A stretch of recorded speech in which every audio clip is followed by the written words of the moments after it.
Yeah, there's no news that's, happy or anything because it's sort of... Either ridiculous or awful. Yeah. And that's it. I used to really enjoy reading the news. Yeah, and me. It's just despair. It's just ridiculous. Just oh god. You'd think that was an age thing, but it's not.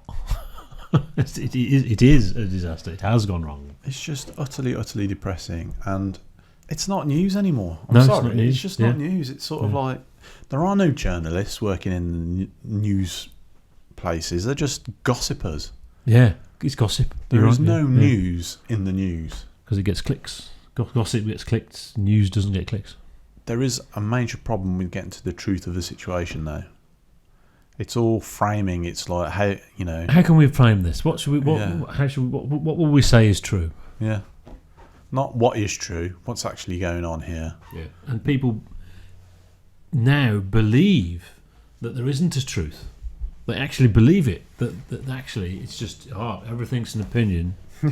I think 2 + 2 = 5, so it's just as valuable as her. There's a picture of Louis Theroux. Louis Theroux's quite a positive person. Yeah, and then he keeps talking about Jimmy Savile. I think he feels guilty about that, doesn't he? He does, yeah. The fact that he was fully manipulated by him, and almost he didn't befriend him, but he did see him after making the TV show, and he understands what was in his head, that it was like unfinished business, and he knew, but he just obviously Jimmy Savile was incredibly clever. He knew exactly how to play it. I don't, I get the sense that there are people in this world, like maybe Jimmy Savile, cult leaders, that sociopaths. We say they're incredibly clever, but I don't think that's. I think they're just naturally very manipulative. They just know how to manipulate people. Yeah, it's not a case of I've worked out how to push someone's buttons. It's just something that they've got very good. Intuitive, yeah, and they're willing to do it. Yeah, there's a lot of it, isn't it? Yeah, I suppose if you spent your whole life being willing to do it, you'll do it. Yeah, but that's what a sociopath is, isn't it? I mean, you've got no empathy. Because he was the necrophilia thing was true. What necrophilia thing? Jimmy Savile. I don't know what I don't know what the necrophilia thing is. Well, that he was a necrophilic, necrophile. Necrophile, yeah. Really? Yes, it's actually true. He was actually the hospital thing. Was a lot of it was about that. Really? Yeah, and so that he would, there'd be people would be told you've got to let him go in this room, and lock the door. Yeah, told by important people. I thought it was a paedophile thing. That too. Both was true. Jesus. Well, This Morning with Richard Not Judy. Yeah. And they do a Jimmy Savile thing, and it's about the marathon. They do the impression of him. I won't do the impression of him. And they said, "I hope no one dies." And Stuart Lee says, "If so, I'm the first one to the morgue," or something like that. And it was. Then someone said, "You can't make jokes about Jimmy Savile," but they just did it. They didn't care.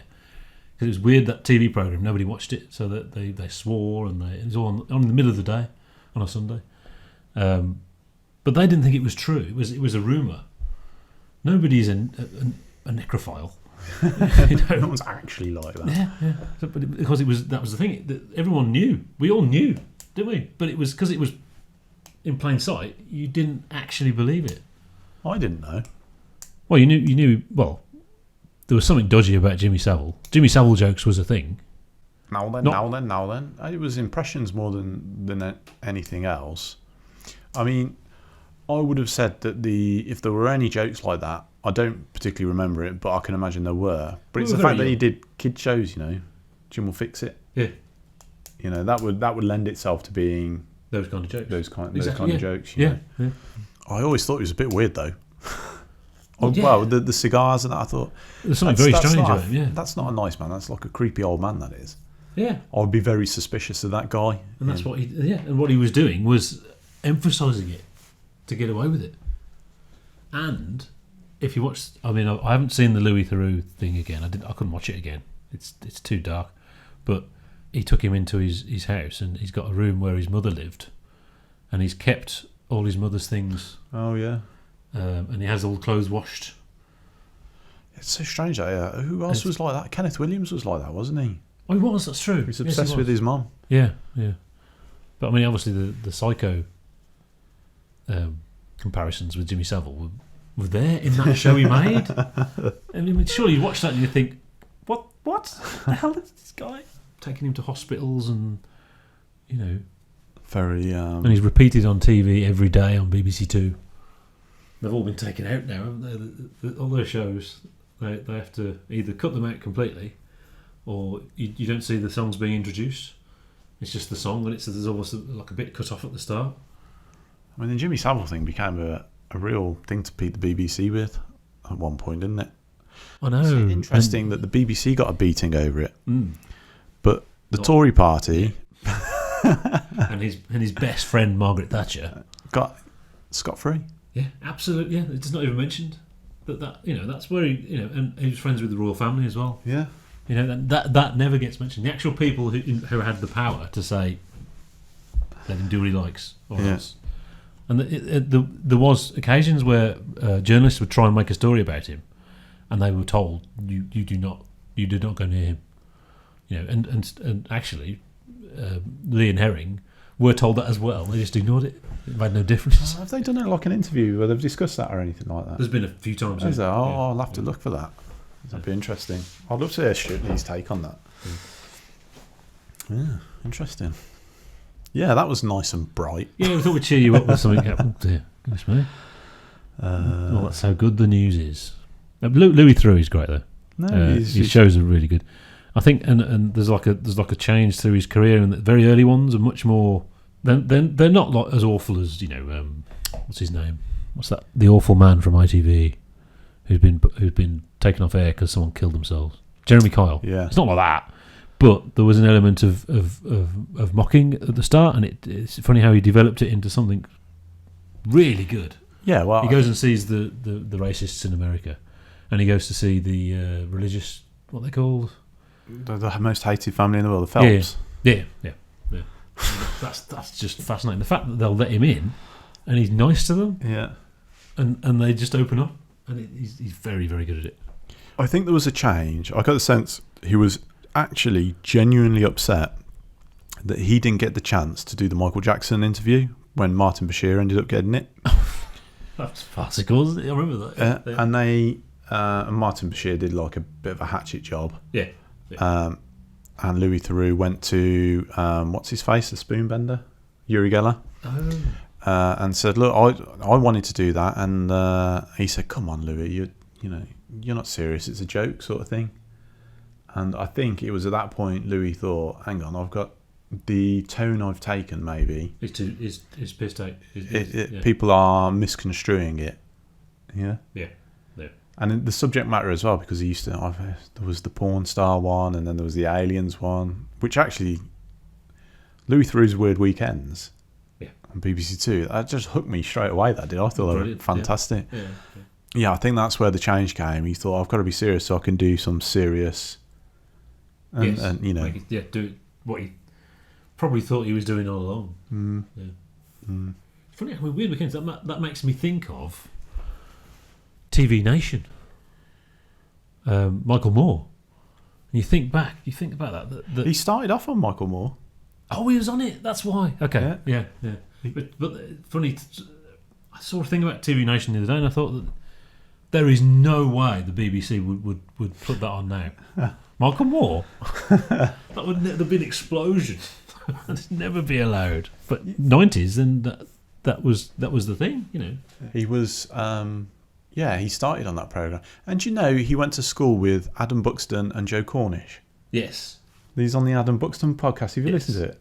And, I can't remember his name, Lib Dem guy. Not Nick Clegg. Yeah.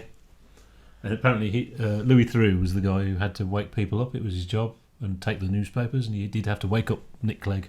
And Nick Clegg claims he doesn't remember him. Hiya, Nick. Got your paper here.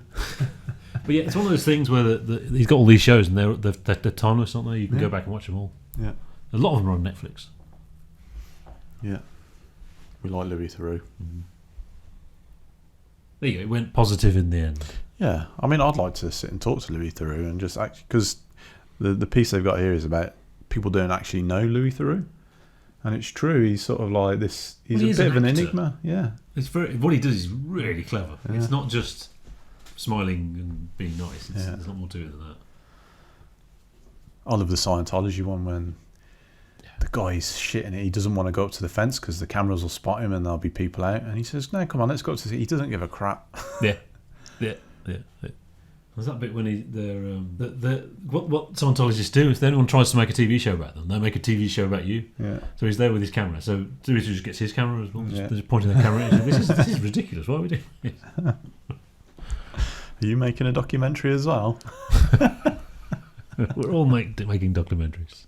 Because there was that terrible one about Scientology, wasn't there? There was that reporter guy, I can't remember his name. Oh, yeah. It was awful. They just upset him so much that he just exploded and shouted at them. Honestly, that was such a crap documentary. It was terrible. It was a disaster. But they must have done something to this guy. They must have upset him so much. I think they showed him terrible images from World War II or something, and said it was the anti because of psychologists. All these children died or something. Psychiatry or something. And he was so upset. No, Tommy, you were not. And then they sent the guy in the suit up to him and saying, "You don't." So he just went, "No, you are." Yeah, and that was the documentary. Documentary file. Hashtag. So let's not upset Scientologists. No, it's fine. I have nothing to say about Scientology. Please don't ruin my life.